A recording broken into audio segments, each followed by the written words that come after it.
Hello, ladies and gentlemen, and welcome to the Game PMs. Another roleplay build, I think, is in order. We're building a bunch of stuff. At the moment, I think we're just building, structures at this time, since we're waiting for Voxel to actually update for Clan Forge. It's probably going to update 1.6. That's where I'm imagining it will update.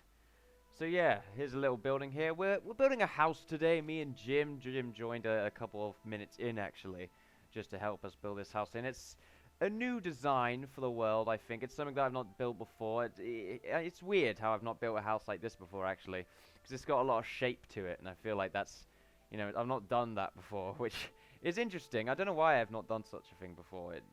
It's just weird. But it's very much a confined house, not for one family, but for two, one for upstairs and one for downstairs. And it's both one house, but it's got a lot of scaffolding around it. Lots of shape, it's going out a lot, it's got lots of colour and lots of contrast with the block types that we're using here.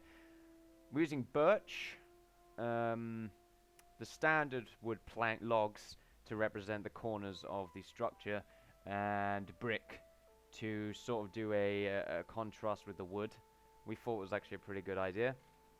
And as you can see right now, I think, as I think you could see right now, we're building the scaffolding with a stair and that lot, and actually no, at this point in, we're building stuff. At the moment, I actually have to try and tell you what I'm, let's try that again.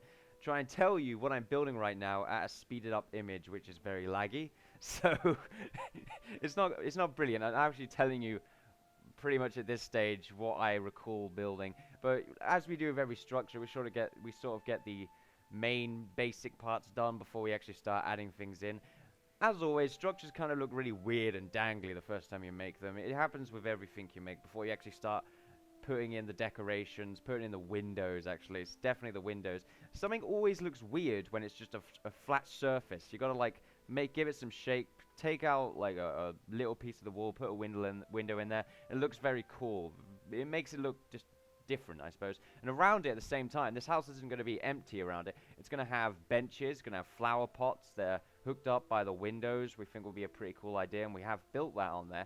And the brick roof is also going to have a little a loft at the top. We're not too sure what it's going to be for, but the family that lives on the second floor, which you have to get to by going up the stairs and then going around, there'll be a door around the back. We'll have access to that via a ladder, which will be done in the inside. When the interior is done, which it has been done, you'll be seeing that in the video. Along with when the finished product is done, we'll be just showing you, a bunch of bits. And this is just going to be the default design, I like to think. We're going to have probably 9 versions of this house, because we're thinking of having quite a large city. And we want this to sort of be, we're hoping anyway for this to be sort of the main structure, because cities don't have large buildings. It's like the town that you saw, the first one we created. The buildings are very large because it's a town, not many people live there, and thus there's a lot of space that can be used for the people that do live there to have much bigger houses. But in a city, it's very confined. There's lots of people living in small areas, lots of slums, stuff like that. At least if it's, it just tends to be the thing in cities.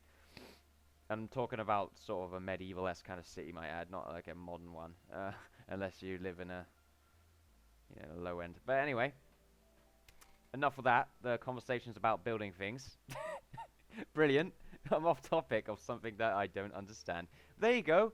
This is the finished product right here. It looks very cool. It's good contrast. Me and Jim find it very, very cool. Lots of shape. There's a lot you could do with it and a lot of designs that you can make around it. Well, it'd just be variations of different designs at the moment. We want to show you the base model just to get a good idea. Once again, it's probably going to be in a city. A city, or we use the design in another village of some kind.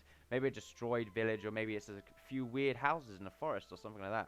Very strange, but there's so much things we can do with it. Even change the wood types to make it look a little bit different. But you've been watching a little build here. Don't forget to like, favorite, subscribe, all that good stuff. And I'll see you guys next time. Bye-bye.